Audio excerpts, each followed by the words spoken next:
É difícil dissociar a linguagem dos quadrinhos do cinema.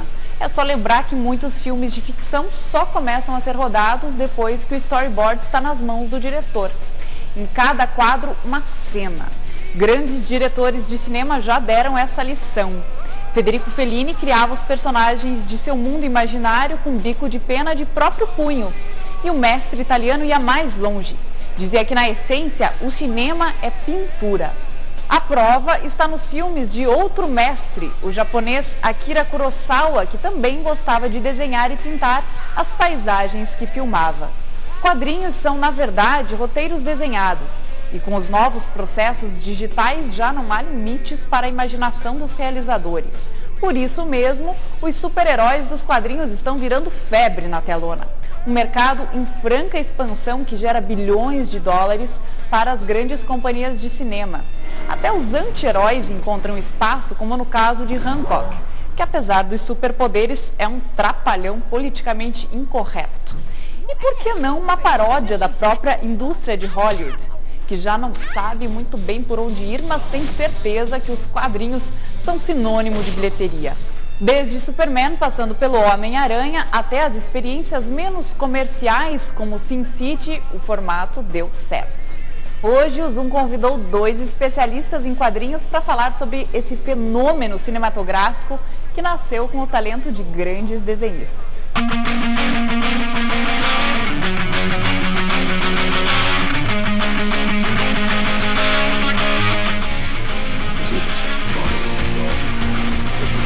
A relação entre os quadrinhos e o cinema é uma relação de nascimento. São 2 expressões artísticas que nascem juntas, né? São expressões que vão inaugurar a cultura de massa, a produção em moldes industriais. São 2 atividades artísticas que têm uma característica industrial. Elas nascem mais ou menos na mesma época, no final do século XIX, mas eu considero elas 2 expressões do século XX, onde elas vão acontecer mesmo, vão marcar presença e vão ter uma trajetória em paralelo. E outra coisa que é muito legal é lembrar que o cinema mudo tem a estrutura dele. O Chaplin adorava quadrinhos, a gag, porque a gente pensa quadrinho em vários tipos. O quadrinho nasce extremamente popular, como o cinema nasce popular, com apelo para o operário cansado, aquele cara que não lê, então tem uma linguagem toda estruturada em imagens, e é fascinante isso. O quadrinho tem esse nascimento também extremamente voltado, depois vai mudando, mas ele tem a gag, a piada, né? Que é genial.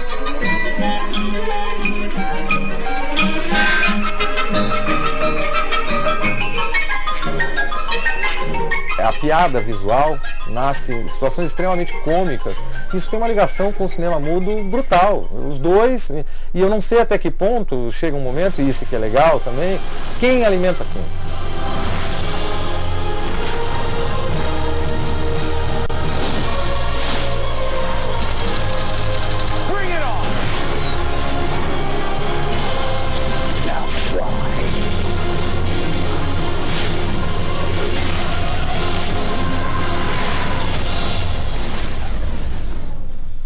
Em grandes quadrinistas como o Winsor McCay, por exemplo, ele vai inaugurar em 1905 uma série de planos, de uso de planos, de recorte de cena, vamos dizer, da gramática do cinema, que seriam incorporadas, né, que são revolucionárias e que vão ser a marca de cineastas que vão surgir 10 anos depois.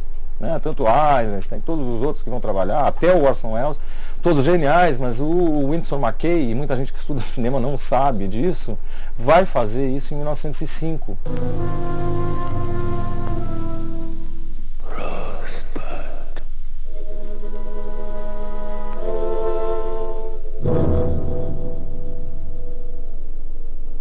Ao mesmo tempo que o Orson Welles revoluciona com essa nova estética para o cinema, né, no Cidadão Kane, naquele exato momento o Will Eisner também fazia a mesma revolução na história em quadrinhos, né, no começo dos anos 40. Quando as pessoas revisitam os anos 80, eu vivi os anos 80, estou ficando velho, que é o Blade Runner, que é um filme que é divisor de águas e que ele traz isso, inclusive. Ele tem boa do seu impacto vem de um roteiro muito bem trabalhado, uma caracterização maravilhosa e também de ter um substrato tecnológico que deu veracidade àquilo, que hoje vai chegando até o excesso, mas ele marca aquilo.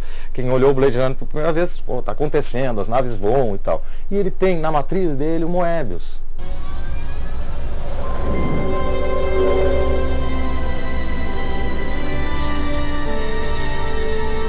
que hoje a gente tem assim um excesso de tecnologia para cinema, né?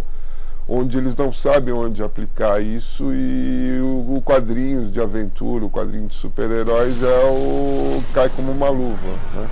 Então, poder saltar vários prédios, demolições, tudo isso pode acontecer e já acontecia nas histórias de super-herói. Fora essas superproduções onde entram os super-heróis da Marvel e da DC, a gente tem na contramão outras coisas que são interessantes, que nem o Sin City do Frank Miller, né?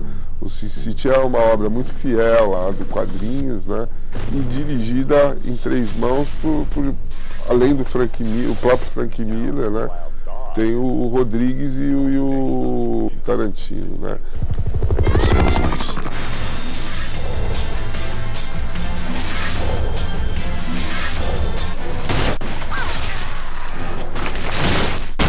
E teve também o do Harvey Picker, lá, o anti-herói americano, né?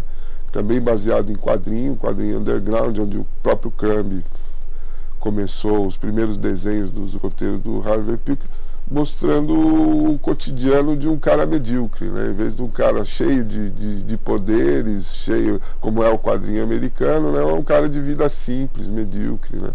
Quase um funcionário público, de salário baixo, tudo isso, né? What happened to the new American Splendor?